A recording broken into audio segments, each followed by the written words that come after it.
And welcome back to the Off the Clock Show. You're joined once again with your host, Shawn Gervais from the OrbisX CRM, as well as Marty, Mr. Marshall Hill from the Pints and Polishing Podcast, as well as hyperClean Car Care Products. And Hey, he has been very busy making some YouTube videos, which we will touch on in a moment. But with that being said, how was your weekend, man? it was fun. It was fun. Actually had a lot going on sitting on the couch. That's Nice. been, wow. Sometimes those are the best weekends, though, right? YouTube videos will do that to you, man. Yeah, yeah, they will. A lot of ice packs and a lot of couch time. Yeah, So yeah. I got treated this weekend, and I'm finishing up that right now. It's called feijoada. So wife made it. She's experimenting. She had never tried it before, but feijoada is one of their most popular dishes in Brazil. So beans, rice, always right. Any meal's gonna have that. But then this got some different spices with like a bay leaves. There's big bay Yeah, leaves. yeah. It's got sausage. It's got meat. So she really spent a lot of time. It was good. So hey, that is a blast. Eating something that she was just trying to cook. So we were like, okay, we're gonna do something else to match it that we are gonna drink. So she found these guararan. I don't even know how to say that. I'm gonna try to Guarana, guaranara, I think. Guarana. It's a Brazilian soda. And Hmm. so we mixed it with, I grabbed some Four Roses, single Ooh, batch. there you go. So you Jeez. mixed it with whiskey, and it's a Brazilian soda and whiskey with this Brazilian feijoada, and man, Damn, it was, not yeah, bad, man. Not bad. I beat it, right? Like I was like, I told her as soon as she made it and we were finished, I was like, I got to save some for Tuesday. I'm bringing, save me a can of pop. I'll grab some whiskey, and I need some feijoada, right? Like it's so Yeah, good, so much fun. amazing. Yeah, yeah. Yeah. Damn. I'm just So over here. we were watching. Have you watched? Are you a Netflix guy? Do you watch documentary series? You watch that type of stuff? You know what? I am a Netflix guy, and definitely the docuseries. Absolutely, yeah. I feel that's a very underutilized category by most people. The documentaries and stuff. Because I think because they used to be so like hating people for eating food, or Uh, always just so like make you feel bad. I think was why yeah, like all the climate change ones, and then yeah, they're yeah, fun to yeah, watch yeah, for a little bit, but then you start going like, oh, yeah. yeah. That's true, but they've really stepped up the game. Yeah. I think so. Yeah, yeah. Especially we just watched one on the rainforest and stuff, and I like it because with the kids, they can learn stuff and it's entertainment. But you'd be amazed the stuff you can actually learn as an adult. It's amazing. Our planet is just phenomenal. And excuse me, some of the documentary, like I can't get into like the war documentaries, stuff like that. I agree. It's way too. It's like, oh my god, yeah, I know. Human beings are terrible. Yeah, we kill each other. Oh my god, But after a little while, it's like, oh, I just need something uplifting. And there was one I watched. Will Smith actually did the narration for it. What was it called? Our Rock or Our Planet Rock or something. Anyway, it was something along those lines. I think it was called like Our Rock or something like that. And man, they went through how everything's so interconnected.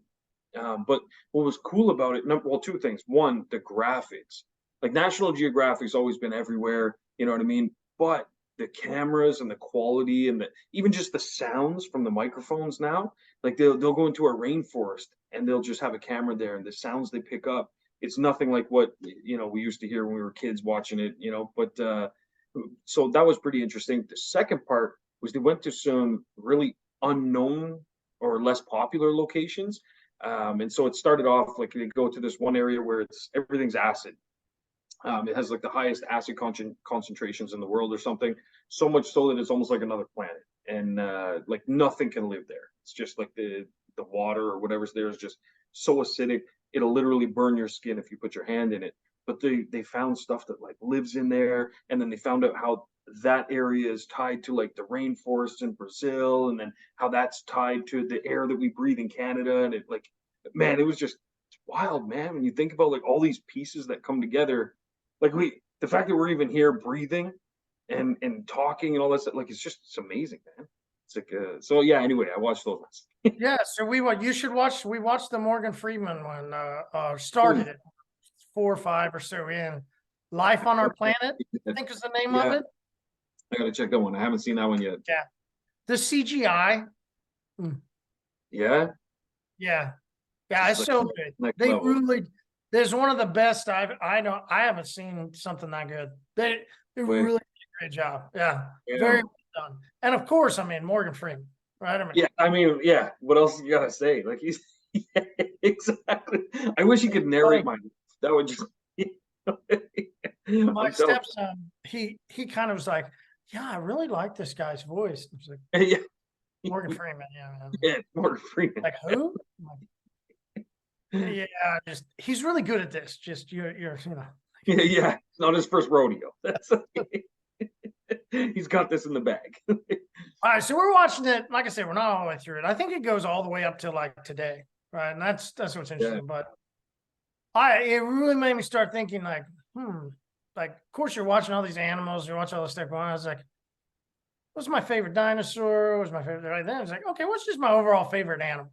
Right. And I kind of started going, I'm sitting there on the couch, I'm stuffing my face with feijoada, and I'm like, what if I go look and like, if there's a certain animal that I probably watch more than others, right? Like, I wonder what animal I really would watch the most, or I kind of like, Do you have one? Yeah, so I have a few. So I have both a land and a sea one because me, I'm obsessed with the ocean. Actually, when I went to school to study geography of all things, I actually got a specialization or whatever in oceanography. I'm obsessed with the ocean. And so my favorite animal ultimately is a fish. Same with my youngest daughter. She loves the megalodon, doesn't exist anymore. But basically ginormous shark essentially. But myself, I like this thing. It's called an African cichlid. Jason Stamos or Jason? Yeah, yeah, Aquaman. No, No, Jason. Is that his name? But he was in the Megalodon. And wasn't there a Megalodon too? Yeah, there is. I think they call it Meg 2 or something like that. Yeah, Meg Yeah, 2. yeah, there is. Yeah, yeah. My daughter hasn't seen either of them because she wouldn't sleep again. For sure. Yeah, yeah. Maybe someday. She's only 8 right now, so we'll wait a little bit. But yeah, me. So my favorite fish though is the African cichlid. Because I used to have a bunch of them. We had this one too. I called them big fish. Like, are they only from Africa? So yeah, they live in this area. They need very very specific conditions. So they're freshwater fish. So not really ocean related. So they'll survive in freshwater. But some of them can be like brackish. So they can go in between salt and regular or freshwater. But the ones I had were freshwater, and they're supposed to only live like 2 to 3 years maximum. But I had one that lived for 6 years, which was even when I went to the pet stores, they were like, "There's no way in captivity." I said, "Well, that's what I'm telling you. I bought it 5 years ago at the time, and he lived a long time." But I was pretty intense with my aquariums. I even got these. What was that week like? You went in and they were like, "How's like well, fine. Like 6 years finally, goddamn!" Like, yeah. did you go in, bring a little like a little funeral for him at the pet store? Or? Yeah. No, I didn't do that, but it should have. But it would have had. Flush him down the toilet? Did you throw him out for the cat? What did you do? He's too big for the toilet by that point. He got pretty sizable. Yeah, so, yeah. But no, to be honest, I had to flush a toilet, a turtle down the toilet. One of my daughter's turtle died. I tried to flush it. Oh man, I had to get a whole new toilet. Jeez, yeah, no kidding. Holy shell and everything, huh? Just like, oh shit.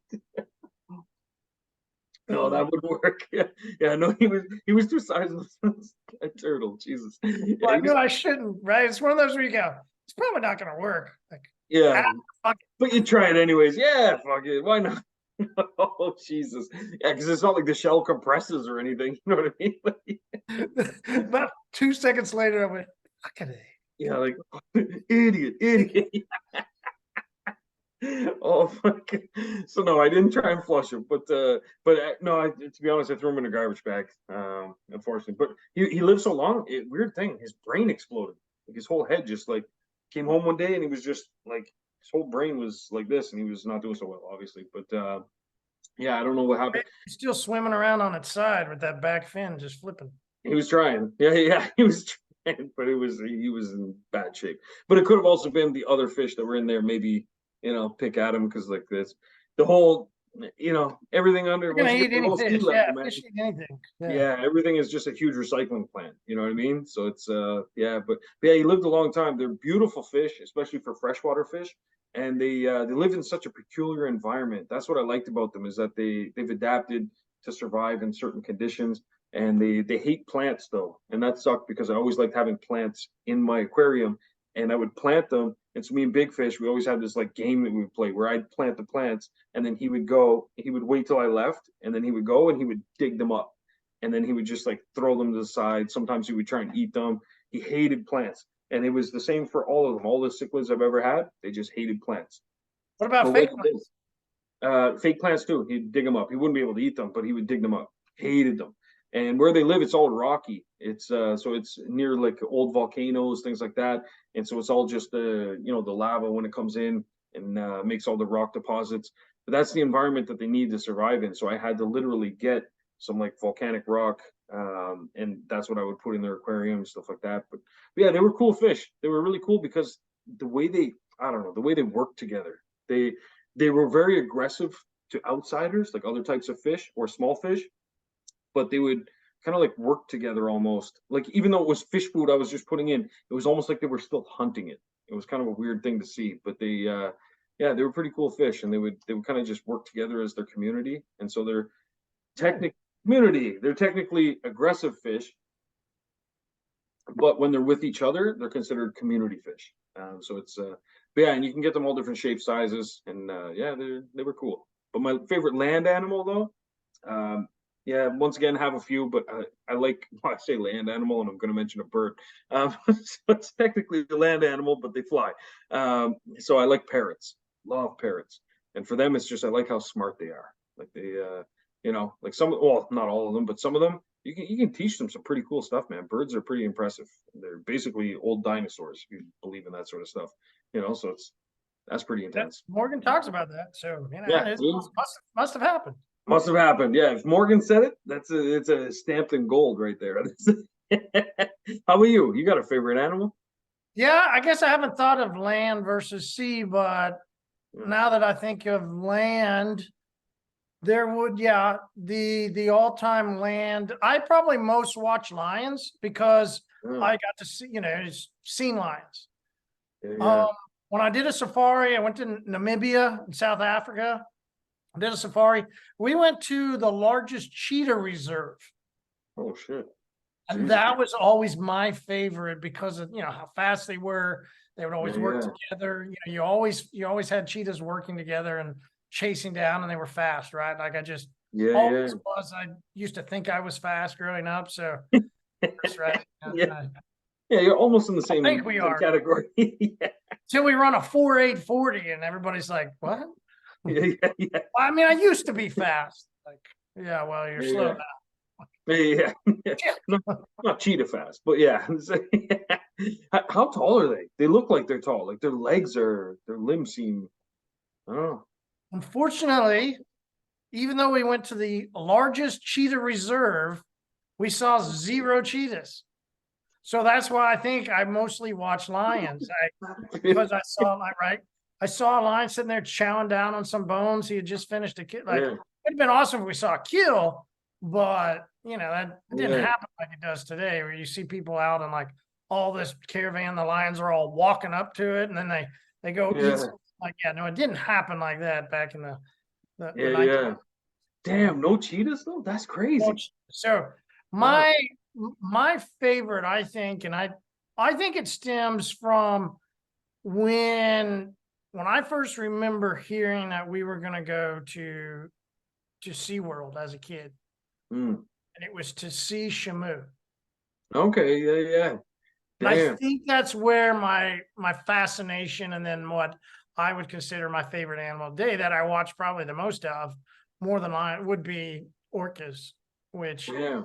They're basically, fascinating though. yeah, They are. Yeah. Man, you ever see basically that a thing? dolphin that's just loves to eat other stuff. Exactly. Yeah, loves to kill. You ever see them hunt together? Oh, And so they, awesome. oh Yeah. man, they'll have like a sea lion or something that's on top of like an iceberg, and they'll have a pod on one side, and then another guy like slamming the ice thing to skid him off the other side. Like, think of that planning. Like, we're talking about something here that's not as advanced as what we would consider ourselves, you know? And man, that's like working as a team like that. Yeah, Jesus, their man. communal aspect is really awesome. And Yeah, I think because they're dolphins, they love humans. yeah. You see There's so that many videos, affinity with, yeah, yeah, like they'll come up to people out on the ocean. They'll come up and they'll chirp at them. They'll play with them. They yeah, they're not aggressive to humans at all. Like they fascinate me. You're right. Especially where they hunt. It's not just you see a lot of those videos where they show them out in the cold, but yeah, there's also their hunting techniques when they're well in Africa, or I guess they're down in Africa or yeah, other places too, where it's warmer. Like you'll see them circling and then coming up and shooting in and flapping with the yeah. tail, and they'll do stuff. They'll teach their young how to basically get stranded, from coming in so shallow, and then how to work themselves back out. Yeah, Yeah, it's that's fascinating. wild, you know? Yeah, it's true. Yeah, yeah. And that's yeah, we have a lot of them on the West Coast here. Oh, So you there's do? yeah, yeah, you can go do like sites and stuff, so take boat tours and stuff, but they're definitely because they migrate, right? Just like sharks and stuff. So they do that exact same path. They'll go, you'll find them like the southern tip of Africa, and then you'll find them all the way up here as well. But yeah, which is also fascinating. You got to think like human beings, I mean, most of us, we won't even travel more than, like 5 miles for food. You know what I mean? And like these fuckers, they're traveling like the whole ocean just to, seek out different, food, different prey, or they're, to go somewhere for like mating purposes, stuff like that. Like that's wild, man. Their whole world is just, I don't know. To me, yeah, when you step in the ocean, some pretty amazing stuff going on there, man. Like it's on land we're like, oh yeah, we're the king of the jungle kind of thing, but the minute you step in the ocean, it's it's someone else's world Just now. hoping that they Yeah, are yeah, human friendly. yeah, exactly. Yeah, man, because there's stuff in there that we're still discovering new things. That we go in the ocean every day and they're finding new creatures, new this that. That's wild, man. So there was a rule inside of Morgan's little thing that I think I'm gonna come back to in a later episode, because he talks about a rule of life is competition brings evolution. Uh, yeah, you know what? And I I'm gonna to be mm, later. I think there's a lot of great stuff you can think about there of we'll put a pin in better that. I and will. evolving yourself to compete Yeah, better, you know. yeah. You know what? We'll put a pin in that, but I will touch on that for 2 seconds, just with some personal habits that I do that may help, and we'll consider this a pre-tip. That's it, a pre-tip. So one, because a lot of people when they think competition, they think other businesses or somebody else or something like that, but oftentimes you really are competing with yourself, and your brain is so powerful that you can literally give yourself, a mimic ulcer just from convincing yourself that you're so stressed or something like that. Like your mind is very powerful. It can be powerful in your favor or against you as well. So one thing that I do, for example, is all my bank accounts, I have an account that I give myself an allowance into. That's what I'm allowed to spend. That's what I see as my balance. And then I have all of my other accounts that have our holdings in it. The reason I do that is so that I stay hungry. And so even though I'm at a point where my wife, my family, like we're very comfortable, I see a different balance when I look at my bank account. And then it gives me that hunger to compete. So I'm like, man, something else is out there. Like I need more. I don't have enough. So that competition there. But the other part of it too is I think that when it comes to what you're learning and that competition factor, a lot of people keep the same circle of people they talk to, the same, we see it online even. There'll be the same, same group of commenters, and they're just giving each other attaboys back and forth and this and that. But I'm always looking to add new people into my circle, usually that are smarter than me, usually have something I can gain from them intellectually, because I need to keep growing, and there's that competition factor. You have to keep evolving that way. And if I'm doing the same stuff, I won't evolve anymore. You know, like when the birds landed on that Canary Islands, you know, it was the ones that had the slightly longer beaks that they were able to get the worms, and so then they reproduced and made other ones that kept evolving. But if the food was just bountiful and they could always reach it, they would all have small beaks and they wouldn't have had to evolve, you know. But then if that food source was gone, they would all die because there wasn't that evolutionary period. So I think evolving is critical, you know, if not, you go extinct. But anyway, we'll put a pin in that. Just two little mini tips of how I compete with myself to stay ahead.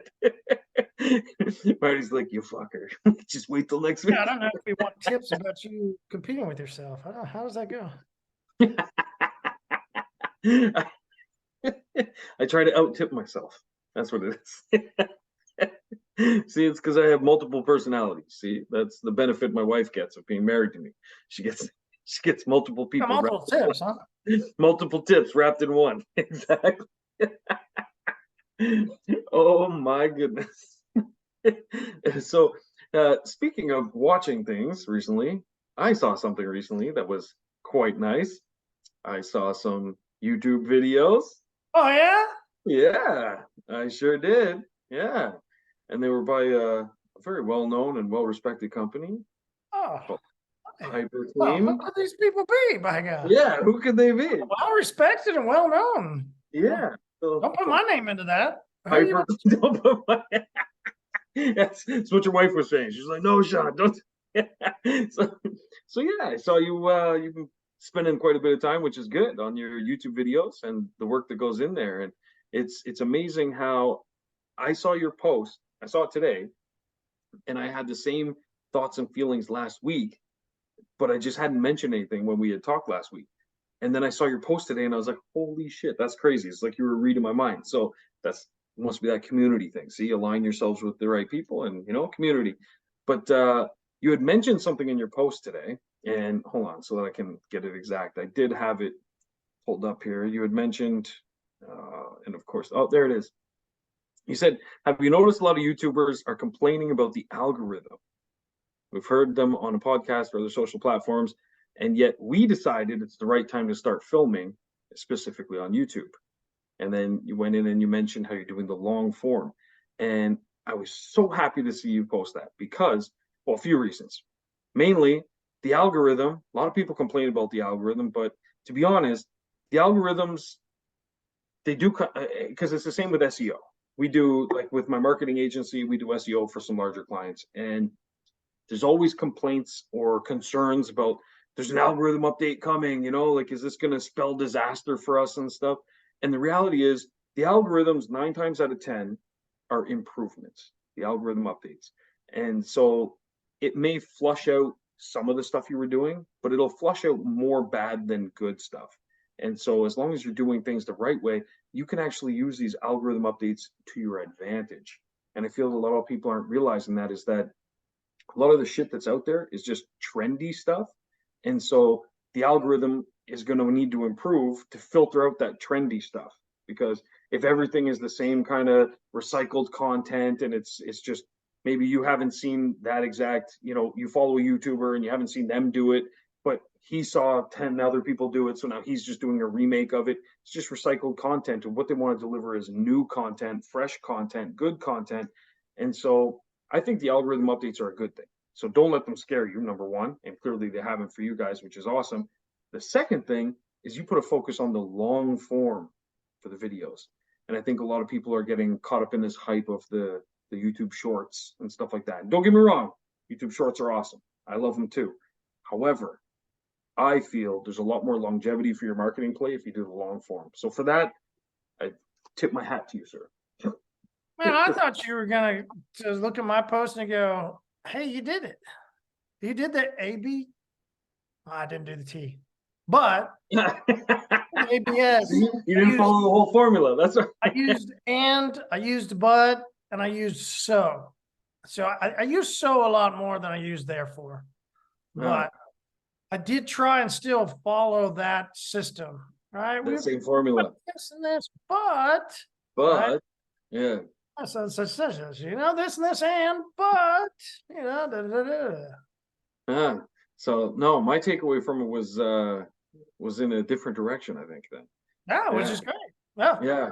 And I was really happy as a marketer to see the fact that, someone's recognizing that YouTube, in my opinion, especially in our industry, in the automotive industry, is huge. It's massive. I don't think people even understand the power that they have available to them, in most cases for free, and in other cases in a platform that's going to pay you money. The fact that we have that available is huge. I don't even waste too much time on Facebook aside from. So let me say the thing though that may be based off of what you said about the algorithm change, the way they maybe then the reason why there's a lot of YouTubers complaining is because you're right. It is massive. Our industry does really well with YouTube. Yeah. However, Mm. if you took a big spectrum look and you step back, is there really a lot of diversity in the content? No, that's what I mean. How It's just many, recycled. right? It's just Yeah. the same. Well, let's test these products. Okay, well, we're carrying, you could go to every major online distributor and they carry the exact same thing as Yep. the next person that's whining and complaining about the algorithm and their views. Well, geez, if every single person is testing the same products and they're all just saying, oh, these products are great, well, of course the algorithm's going to go, dude, you suck. We shouldn't have given you so many views. You're out. And that's why they're Exactly. complaining about their views down. I mean, I don't know what else there is to it.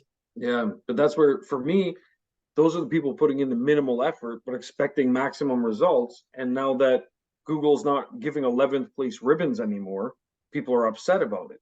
And I feel people need to strive for more. People need to put out more. I was watching Chef Ramsay the other day. I love watching cooking shows. And he was talking to this guy, and the guy had this pizzeria, and he also had another restaurant because his mom passed, and he named it after her and stuff. And he had these things, but he was following the same formula that he was when they ran the restaurant back in the 60s. Fast forward, this was filmed in 2012, so it was that reference point. But a new demographic of people had moved in the neighborhood, and they were freezing everything. They would make fresh meatballs and then freeze them. So they were actually making the fresh food, which is good, but then they would freeze it and serve it another day. And he was like, why are you doing this? And he said, well, it worked back when my parents had it. And he said, yeah, but it's 2012 now. You're not going to get away with that shit anymore. Like now, you've got to step your game up and evolve. And it's the same principles in our industry too, as people are still doing the same shit that they were doing before because, oh, it worked before. Oh, it worked for them. But it's a different market now. And that's why things like YouTube's evolving. It's a lot different from before Google bought it. Like I was using it before Google even acquired them. And it's completely different from what it used to be. And it's changed a lot, not just in the platform itself, but in the audience that's using it, how they use it, what they're doing on it, things like that. And that's what a lot of people, they're not paying attention to those things. They're so focused on the trend side or, oh, this looks easy. You just get a product and do a couple reviews on how the product worked. And it's not enough anymore. It's really not. It doesn't mean you have to make high production videos because It does. well, it doesn't. Hold on. What I mean by that is you don't necessarily have to go to school and get a videography degree and have things like, appearing on the screen, excuse me, to have the best impact. That helps. I agree. But better content and answering a question or something like that in a better way is what's going to get you those views and keep you up there. So I think that I would focus more on the core first. And you do need to have a better camera now. Well, yeah, You but have these to things have, are. you do have to have lighting. I mean, you do have to do things, right? They're just, and That's there's true. I people would. that have built these massive studios and they've done really well over the years, and now they're starting to. So, to your point, just because you build all that stuff, just because you use the great cameras, Doesn't mean.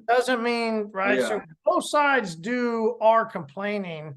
I really think a lot of it is because of what you said. It's like everybody's using the same stuff, they're reviewing the same way.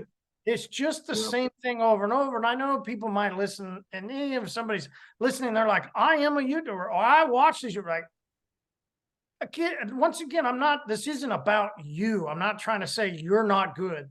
So don't Yeah, misunderstand. it's not, we're not targeting anybody. It's just as a whole. As a whole, there's a complaint, and as a whole, people just do the same things. As a whole, it's a lot of camera holding and talking, or or paying somebody. I really hope, and this is why one reason why I'm doing the video work is I hope to give a different perspective. Mm, I hope that my B-roll is different than other people's B-roll. I hope I catch angles different. I hope it yeah, comes together in a little bit different than other people. I want to have some semblance of, you got to have some B-roll. You really do need to have a nice camera. You do need to have good lighting. I'd say that that's standard nowadays. Like if It people really think, is. yeah, like So it's, the next yeah, things are, how you piece your videos together and what you say to yeah, your, right? Like what you actually say in the videos is important. Nick's going to come in. We'll shoot some stuff together, which will be great. He'll get some camera time, some audio time. I'm looking forward to that because, hey, I can just work on my video skills while, he gets to do a yeah. lot of It's the talking and the cleaning, I like it. exactly. So the It's instinct too true. in our videos did, I had to basically train and teach the guy that's doing the detail, right? Like I talk and then I grab my camera and I record the guy cleaning the car. So that's been a very interesting as I'm trying to Yeah, real time, act real time, teach somebody real time. Like there's some moments I've just, process. and then I've been like, hey man, my fault, right? Like Yeah, be like, not you. my It's, fault. Not yelling at you, please, please. yeah, My yeah, fault. it's Just like, true. And you know what I think is good though? I think if I was to get started in making videos, and recently I've been thinking about doing some consulting stuff as we've talked about, where I would help some select shops or something like that, where they can revamp their business and do better. Anyway, I'm dropping a little plug because that will be something that's going to be in the works. But um, when I do embark on that, a good thing to do is look at some other content. Like everybody uses YouTube, and look at the content that you're consuming and why you chose that video versus that video, why you watch that thing in entirety versus the other one, which one you fast forward to, which one you hit backspace on. Like take a look at those things and jot those notes down because those are more important than finding a video and being like, oh, I really like this, and then just following everything you liked. I love what Find you said, things, man. I did. I spent a lot of time, this has been months. Even by the yeah, time I talked to you about it, I had already spent in a lot it of was time, already wheels in like, motion. and Yeah. I wanted to look at there's, car collection, car creative, car, just cool car content. You know, Hmm. what does YouTube consider cool car content? Yeah. Then what does YouTube consider detailing content? And Yeah. how do I blend those together? How can I have the eye that a videographer has to shoot really awesome B-roll? And at the Yeah. same time, how do I know that I can detail and have the most and more experience than most YouTubers that are out there? So provide, real especially when Nick comes in, 40 plus years of detailing experience, that data and that dialogue and all the stuff that goes into that blended with hopefully some of the really cool. That was just my first video. So Yeah. that Yeah. I really like, where he comes around the front of the hood with the orange crush towel and we're showing the drying that, I see stuff like that and I go, yes, that's the type of stuff I want to see. Some cool Yeah. imagery showing the car differently. There'll be one of the next videos where we stick the microphone on the back of the bumper and we record the car Oh, driving dope. away and we get some of Yeah. that. Yeah. Yeah. I really want to mix in some better videography, right? That there's a lot of Yeah. detail content that it's just people cleaning and talking, and that's great. It's not. It wouldn't be Yeah. me. It wouldn't be. It wouldn't be something that I would always want to keep going back because I'm like, wow, that was cool. Like that's an Exactly. experience, It's true. Yeah, yeah. And a good thing that I think you touched on too a little bit without even realizing it is the short side. I think a lot of people, the problem is they're using the shorts to try and get the whole message out just in a shorter form. But the shorts are more the other stuff you're filming that lead you into, I want to learn more about that. It's intrigue. And then I go look for the long form video side, right? Yeah. And that's Right. where I think a big problem is a lot of them are like, oh, I have to deliver this message in 4 seconds now. It's like, no, no, you have to deliver part of it to build the intrigue. And then someone's going to now be like, holy shit, let me check out this. And then they click the follow, they click the bell, and now they're boom, they're down the rabbit hole in YouTube and they're looking at all your long form videos. I think that's the key part. And then knowing those little snippets that people want to see, like the microphone in the back, things like that. Like when they hear those sounds or the ASMR side of it, that's Yep. going to draw them in to come in. So I think that's an important distinction that people need to realize is out there now is that the ones that are really still crushing it and aren't even concerned about the algorithm, they're doing those kinds of things. So wow, that's interesting. I like the journey too, because that part too, I'll touch on that. I think a lot of people don't understand how much time goes into it behind the scenes. They think, oh, I got a microphone, I got a camera, I'm good to go. And it's like, no, no, there's a whole skill. This is an Levels. entire industry. There's levels to it, absolutely. And depending on what your goal is, that's what you should assess first, probably. Like if your goal is just to, I want to provide some quick tips to my customers post service, and I'm going to have OrbisX send out emails with a link to a video, something like that. You don't have to go too crazy, and you can still build up, a following with your loyal customers.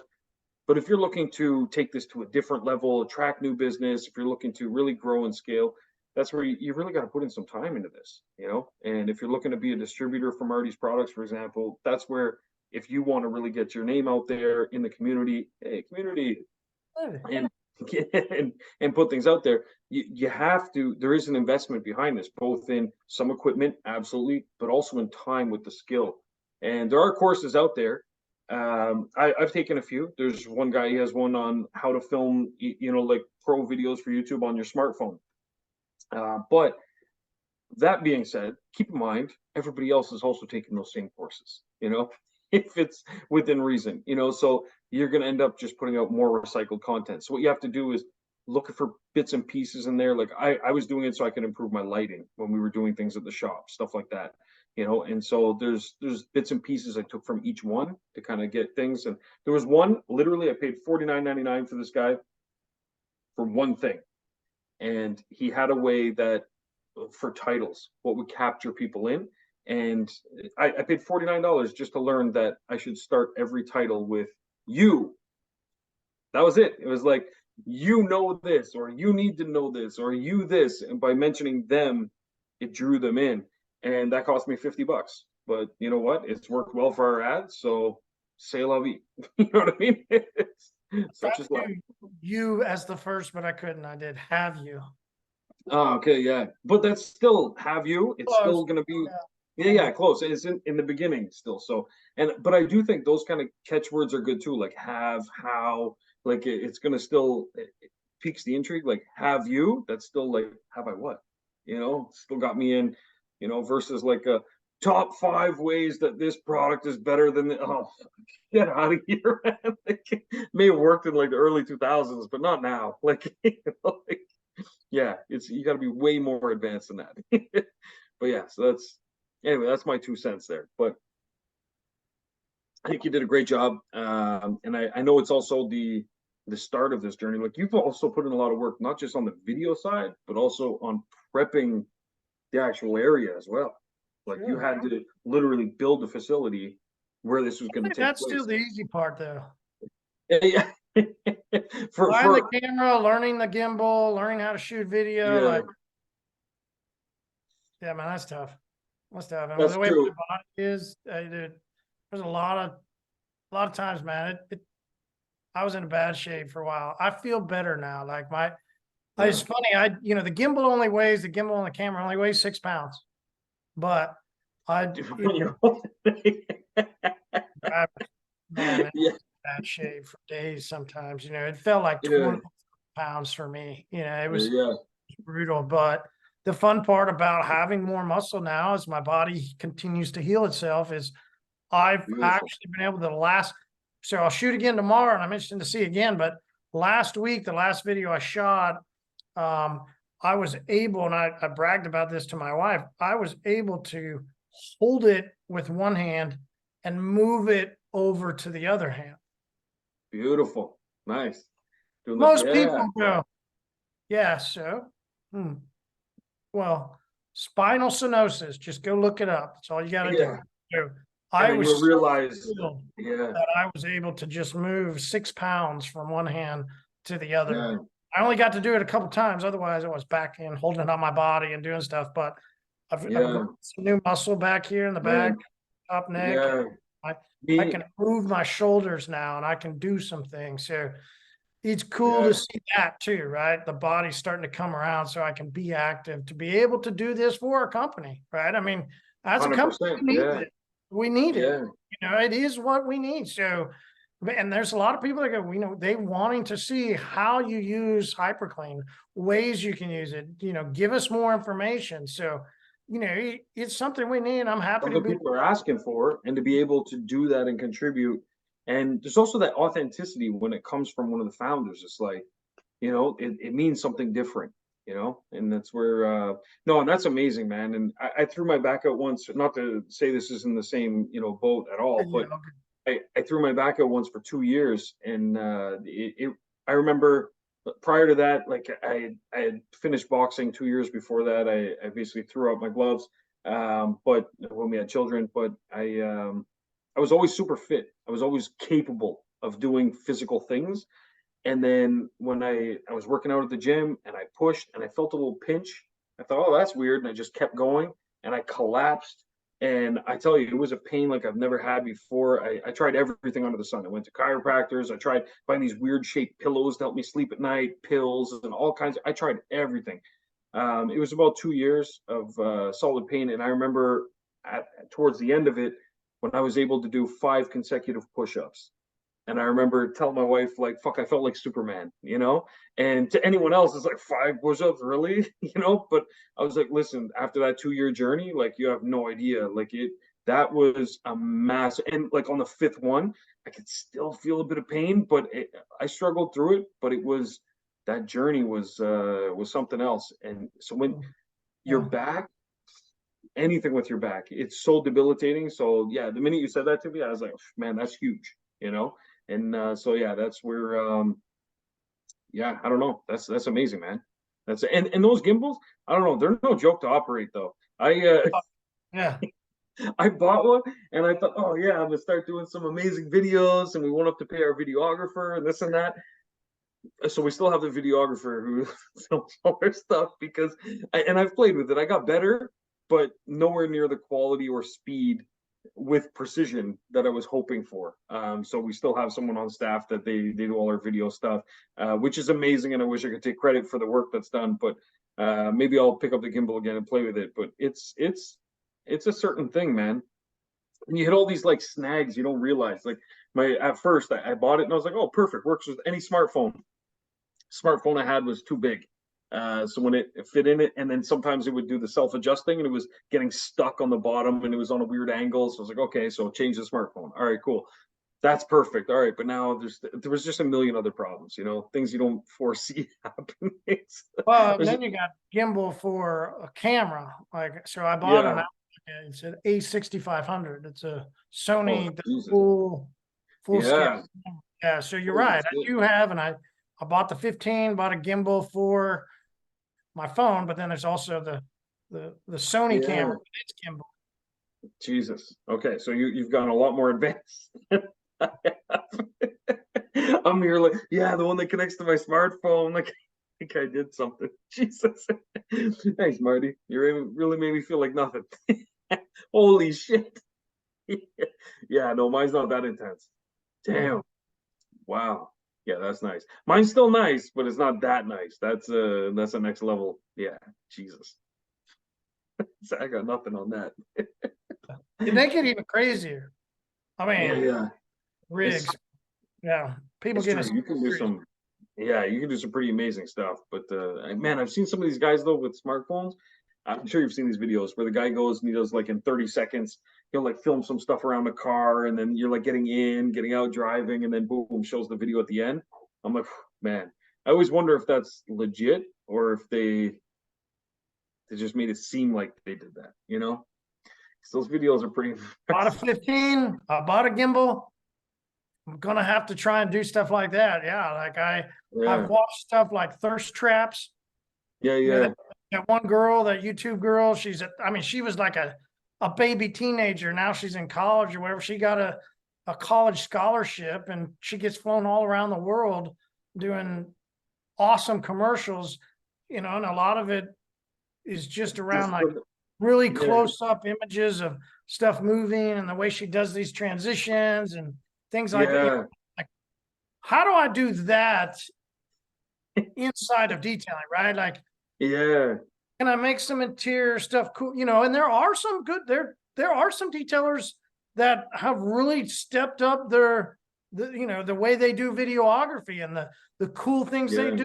It's like, yeah, how do we, there is, if we're artists, which we say detailing, a lot of detailers that's consider fun. themselves artists. That transitions for many of us over into videos and photos Yeah. and these other form of art. And I really love watching detailers who put on really cool videos. Really Hmm. cool. There's It, one it, guy in the group that does that, Matthew Jones. Oh man, I don't know if you've seen some of his videos, but he does some oh, really cool shit, and he sells them too. So if you want, he'll make one that's like generic, and then he'll put whatever text you want on it, stuff like that. But he does some cool stuff. There was one he did for us at Auto World, and it was like half cartoon.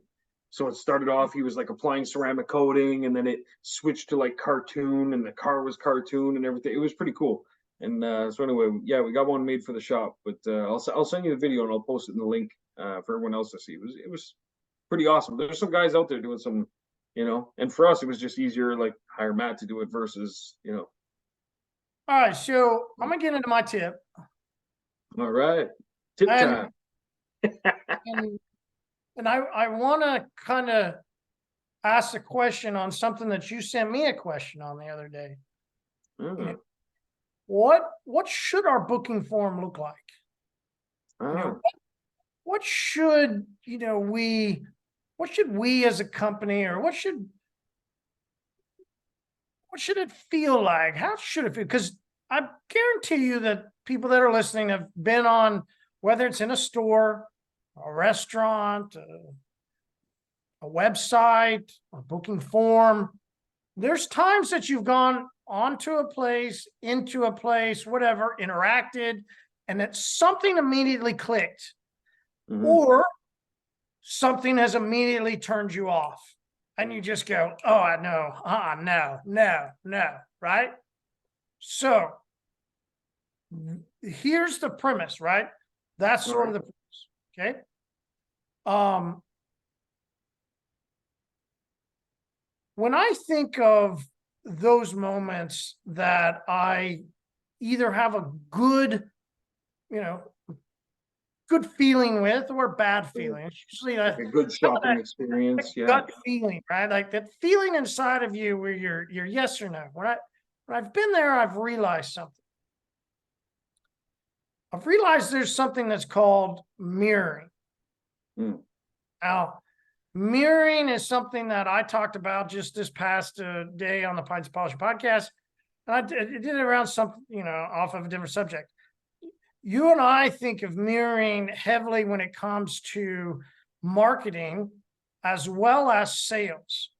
So let's think about sales for a second.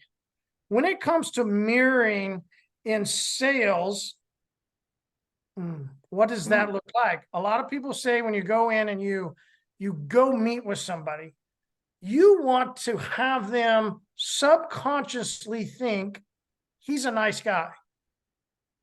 So the way they instantly, within a couple seconds, subconsciously think he's a nice guy, a lot of it happens because you mirror. Maybe you look similar to them, Or you right? mirror their energy or. There's Yeah. plenty of sales companies that put certain demographic or races or, all different types. You can go into all different stereotypes. And you're right. That does like you've got split seconds inside somebody's subconscious of whether or not they like you and if they want to do business, right? That happens very quickly. So mirroring happens not only by the way you dress in those first moments, but it also happens with body language. Big time. Body language is 80%. So and you got to think, if 10% is how you look and appear, the other 10 is what you say. What you say is almost meaningless. Yeah, I'm gonna drink to that. Yeah. Right? But also, what did I just do? You mirrored me. People were watching, Yeah. they would notice something. As you shook your head, I shook my head. Yeah. As you raised your hand, oh man, you bet. We're like in mutual agreement. Yeah. Right? Now, you got to be subtle with this, but it works. It's true. I'm not a doctor, but it's fact. I stayed at a Holiday Inn last night, all right? So yeah. Everybody can remember those commercials from back in the day? Oh, yeah. Yeah, so that was always great.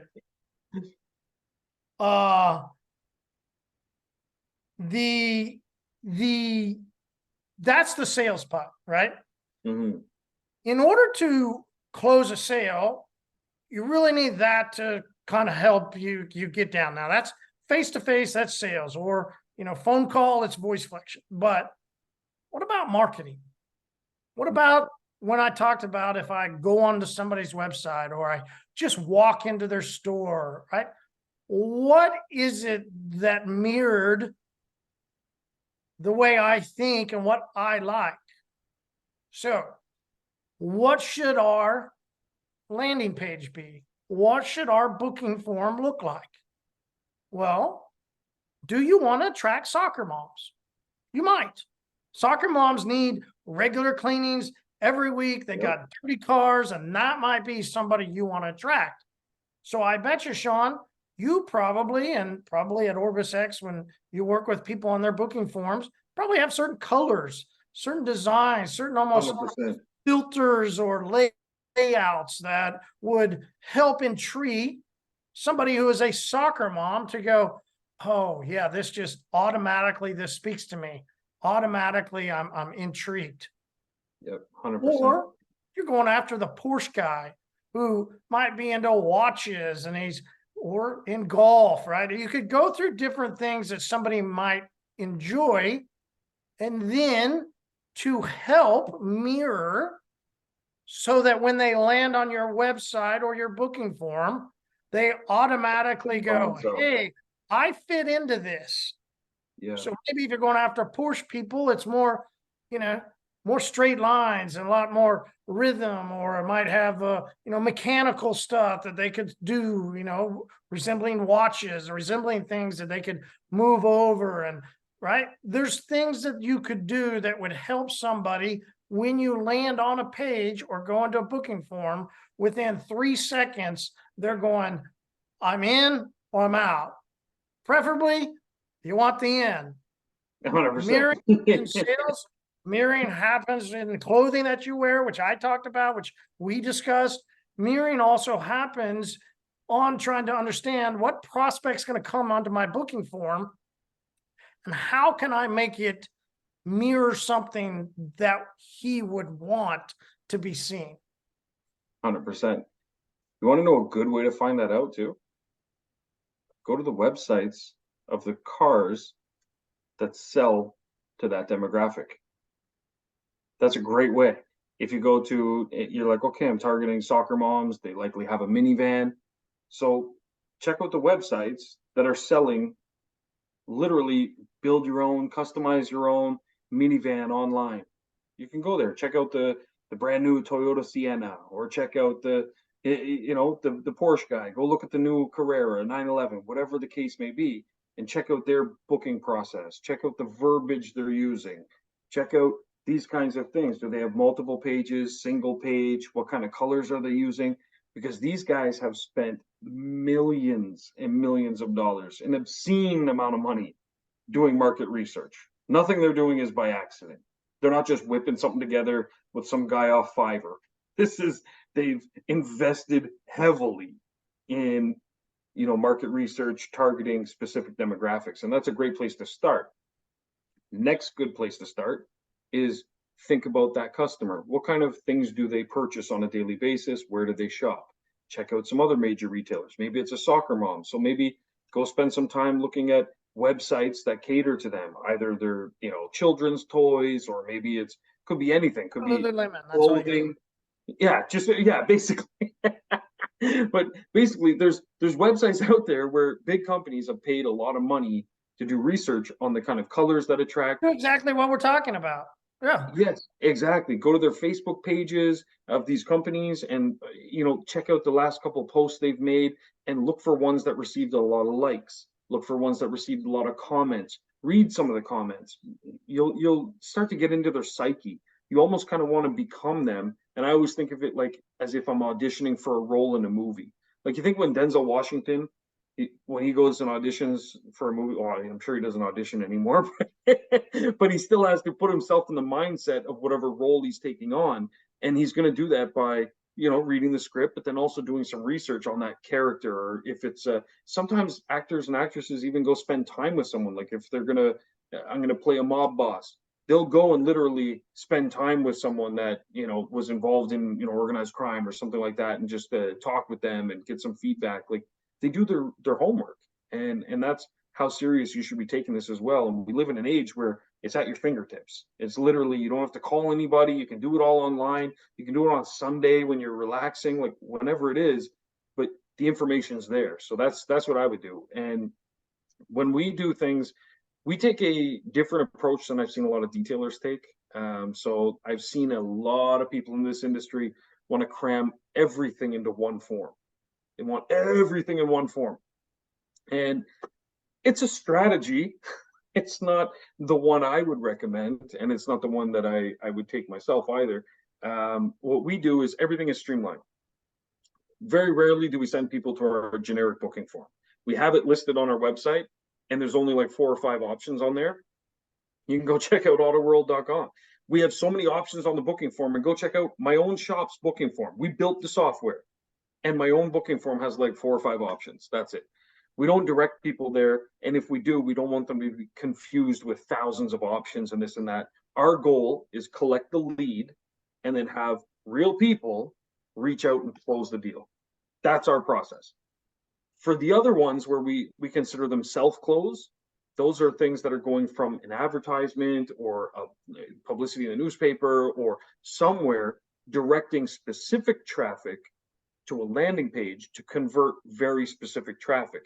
And with OrbisX, you can create custom booking form links. So you can have your main booking form that has everything on there, everything under the sun, whatever you want.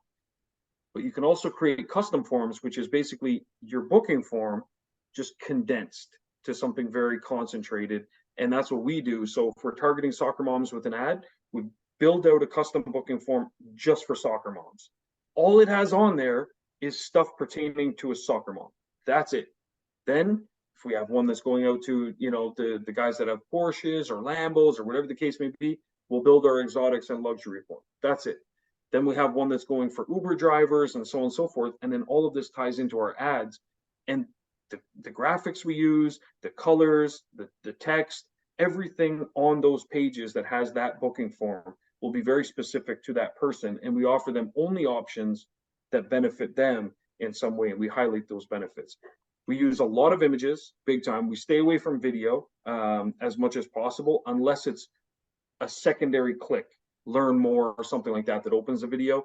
But we try and stay away from videos so that we have fast load times on mobile. But we do make sure there are images there, colors, so on and so forth, that match whatever prospect we're going after. And it's all capable. You have all the tools right there in OrbisX. And it's actually something we're in the process of doing for you, Marty, as you're going to be bringing in bookings for your new shop there.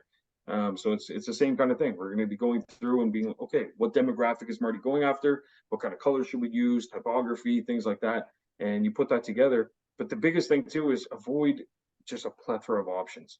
Like at our shop, we do so many different things. If we throw it all at them, the guy that just wants to book a simple detail is shown all this shit, and he's like, oh my god, it's just too much.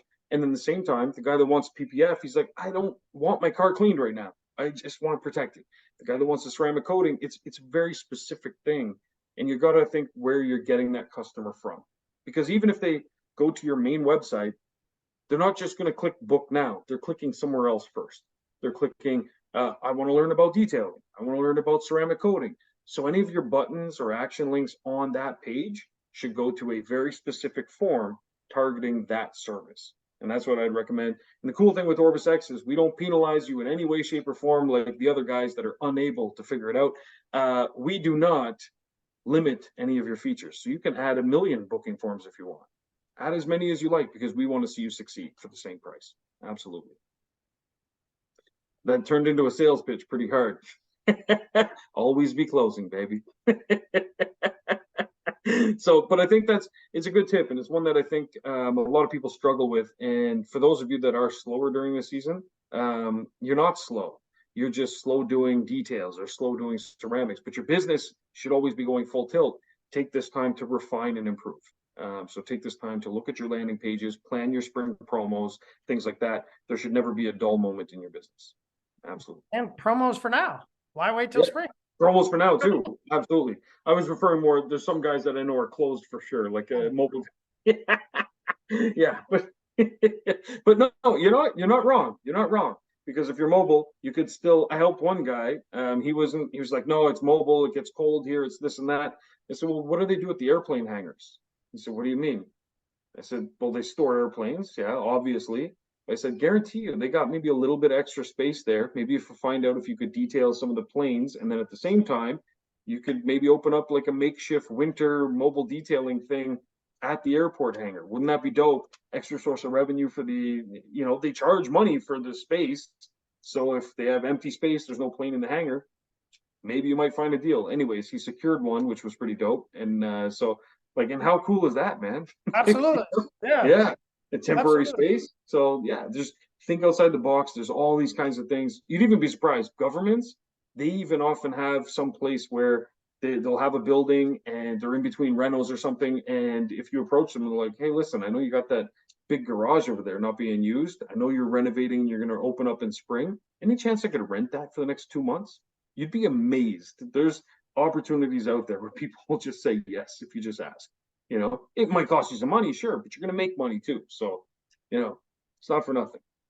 Yeah, which brings me to my tip actually about nothing. So one of my mentors in marketing, he just made $60,000 selling nothing, literally nothing. And this year he said he's on track to do $120,000 selling nothing. And so when Christmas comes around the corner and people say, what can I get you for Christmas, Marty? And you say, nothing. He's now filled that void, and he will allow you to buy nothing online and have it shipped in a box. So he ships out boxes of nothing for $29.95 a box, which I think is hilarious. And he also has an upsell, which I'm a huge fan of, where you can add nothing to your cart for $9.95. And he made $3,000 last year selling those bump ups as well. Now, for those of you not watching, Marty's holding his head, praying for humanity right now. And this is a true story. You can actually go to. I'm sure it is. Yeah. Oh yeah, you can go to I'm sure it is. Yeah. Go to the nothingdepot.com and you can purchase your own box of nothing to gift to somebody.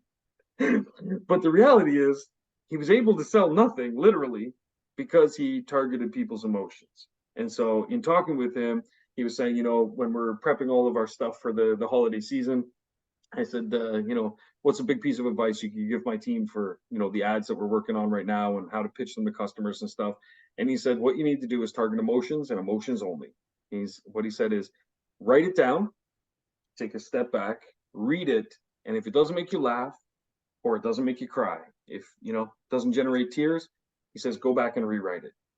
He says, those are two of the most moving emotions. And he said, if it's something that'll make you laugh or something that you read and it just warms your heart, makes you want to cry. He said, that's how you can generate the most sales. And while that may be tough to think about how I'm going to put that into an ad, because maybe you don't want to be funny all the time, or maybe you don't want to, it's just not your vibe. You like to be a little more serious, but you also don't want to be too dramatic and, be on the sad side of the spectrum, obviously, right? So there's ways that you can tackle this. And so the example he gave me wasn't to do with auto shops, but I'll give one. But he said that, like, let's say it was insurance, for example. You can target people and prey on their emotions. And so he said, with Facebook, the best way is with birthdays. So you can target someone that you can say they're having their 40th birthday. And so then you can have an advertisement or something that says, hey, don't waste your 30s like you don't waste your 40s like you did your 30s. Make some investments and reach out to our team or whatever, we can help you out. Anyway, massage the ad. But he said basically targeting people by their birthdays is a great way because it is a very emotional thing for people. In that case, stay away from the sad side as much as possible. Humor is always best, he said. But when you're talking about codings or detailing, things like that, a great way, and I'm a big believer in this, is gifting something away to somebody for their birthday. It's a way that you can get someone in the doors. Marty, I already know you're not a fan of giving something away for free. I already know this. However, I'm a fan of it because I believe strongly in our upsell process. So I know the cost that, I have it broken down what our acquisition cost is per customer. And so for us, targeting someone like that, I also know that people tend to often be very busy during their birthday and they don't want to buy themselves something or anything like that. But it is a great way that you can target a very specific demographic. You can also target friends of people having birthdays as well, which is very helpful. And then you don't have to give something away. So my recommendation would be do both at the same time. But I will say near my birthday, I start to see a lot more ads on Facebook and things like that. And it'll, now they're getting really clever. They'll actually have a picture of an item and it'll have my name on it or something. They'll say like, customize this for your birthday or something. Like they're getting really, really good. But you can utilize these kinds of things in your own business. And it all starts with the emotion side of things. So that's a very important thing. I'm not suggesting you sell nothing per se, but doing something like that was gimmicky, but it did draw a lot of attention and it was profitable as well. So the whole goal is to think about how you can do your ads, mix in some emotions like humor or something that's a tearjerker or something like that, but something to draw out those emotions. That's going to make people pull the trigger, so much so that you can literally sell nothing. And so that's the power of it, right? You can't do that with just a generic, hey, try my ceramic coating service. It's not enough. You have to do something to draw out those emotions.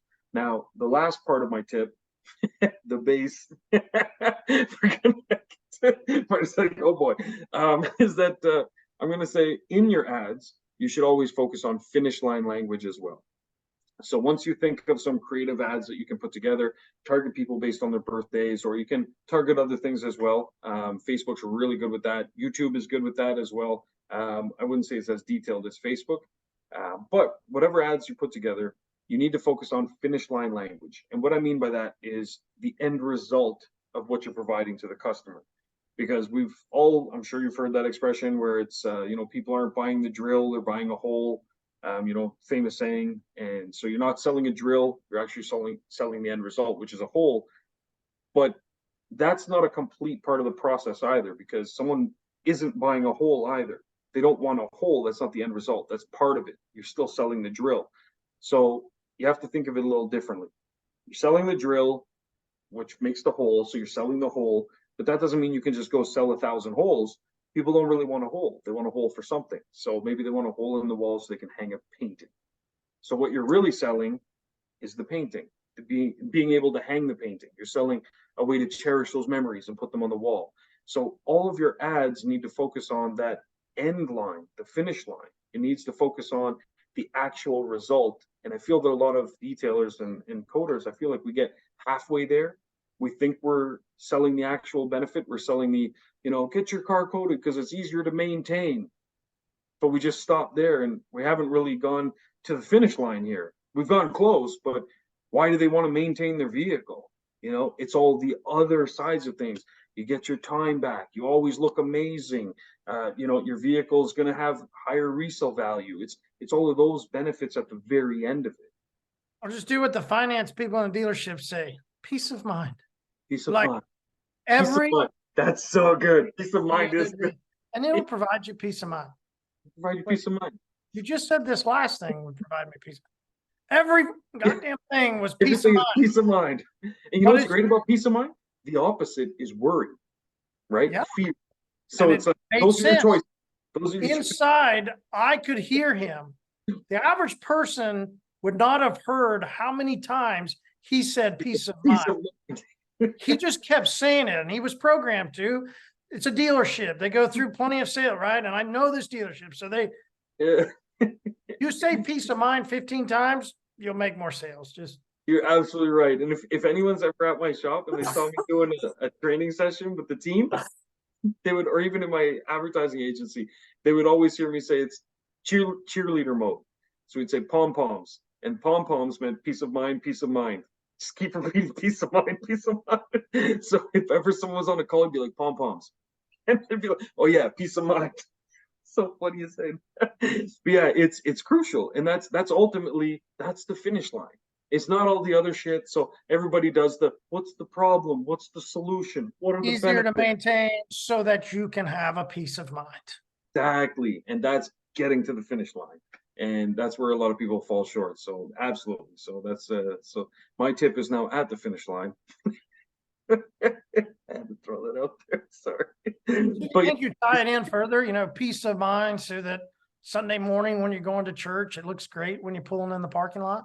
See, exactly. Because peace of mind, so that appearance is so that's the reason most of these people bought those cars in the first place. You know what I mean? And like, even if it's not your cup of tea, like maybe it's a Dodge Caravan, and that's not your cup of tea, to that person, they made a choice. They were at a dealership, or they bought it used, or they were somewhere where they didn't have that vehicle. Now they have it. I'm telling you, there was that day where they first turned it on and it was theirs, and it felt amazing. And preying on that sense of ownership, that peace of mind, that thing that you own, that feeling, that asset, that's it's a huge thing. And I think a lot of people underestimate the advertising process, and they think that they've done it because they follow the formula most people talk about: identify the problem, identify the solution, and then tell everybody about the solution. Okay, so you told them the problem, you told them the solution, but you haven't told them the fucking reason why this solution even matters to them. And you really need to hammer that home. You're right. Dealerships are so good at that. This will give you peace of mind. But insurance companies, all of them, the ones that do, like, these guys do big sales, man, big sales. Those commission checks are heavy, and the reason is peace of mind. Pom poms, baby. Pom-poms, Jesus, that's not even a joke. We actually, let's be on the tip now. That's it, like you mentioned. Let's be on the. Yeah, that's true. That's true. That's the full thing is lodged now. I'm sorry. Sorry, it's heavy, but I think we're off the clock. Yeah. See, exactly, off the clock. No problems. No te preocupes. But man, Marty, that one's good, man. I'm jealous now. You got some of that food. I know my wife's got something cooking up tonight, but hopefully it's as good or better. We'll see. But the last couple nights have been my nights, and I've been venturing out with baking, believe it or not. So every meal now, I've been we cook a lot at home, so we make some really amazing meals, cook fresh, all that kind of stuff. And I've been trying to give ourselves the full course meal with a dessert in the end as well. And so I've been playing around with stuff. It's been, as we were talking about before we jumped on. How'd you make? So I made, I'll send you a picture after too. I made two things at once. It was nice time spending with my daughter as well, which was pretty cool. One of them likes to cook, the other one likes to bake. So in this case, I was able to spend more time now with my daughter who likes to bake. The younger one, she likes the sweets. But so we made two things. One, we made red velvet cake. And then the second one, we made this, it's a chocolate tart, but it's no sugar. So it's a vegan thing. But not because we're vegan or anything. It was just, that was the recipe I wanted to try. Nothing against vegans, whatever, do your thing.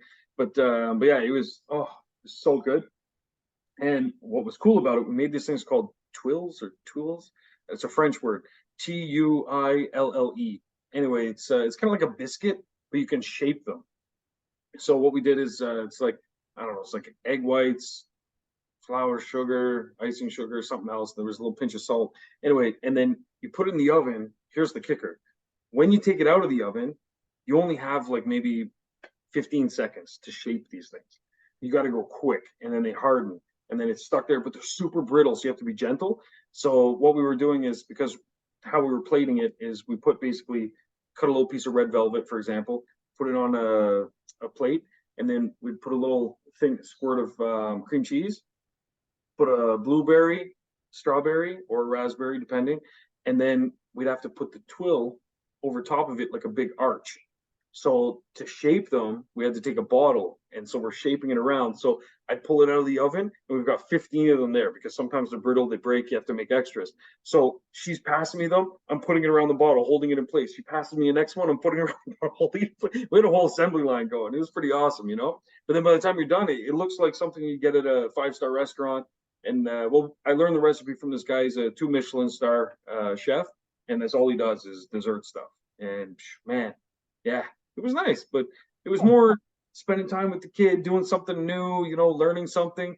And it's funny, a big part of this segment that we're talking about, I was going through YouTube videos and seeing recipes of people, and just the food looked amazing, but their delivery of it, I was like, next video. You watch the next one, and the food looked like shit, but the delivery production value was so good.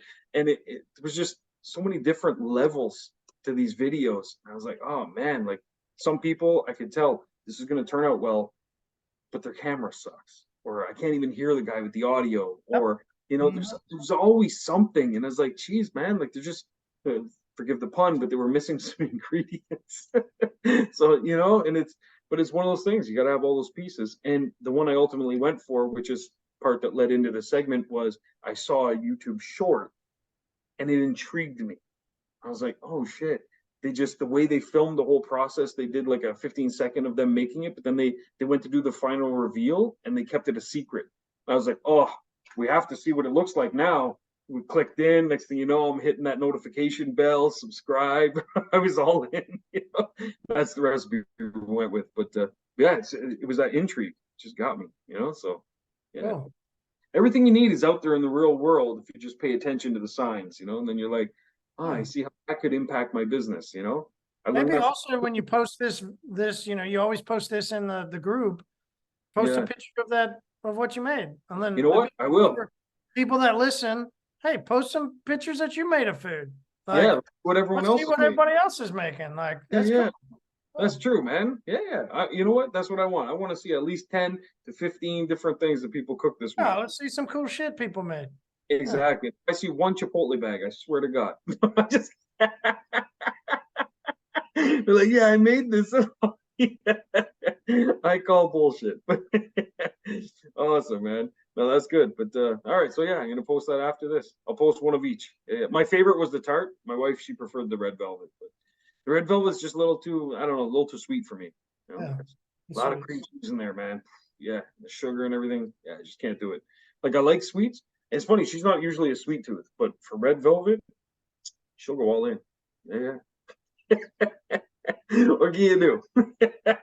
Anyway, listen, man, appreciate you. At the same time next week, we'll see you guys. More tips on the way, and we'll put a pin in that one that Marty's got for us about Morgan Freeman next week. So I'm excited to hear that. Tune in and post those damn pictures. I want to see what you guys are eating. All right, man. We'll see you, Marty. Cheers.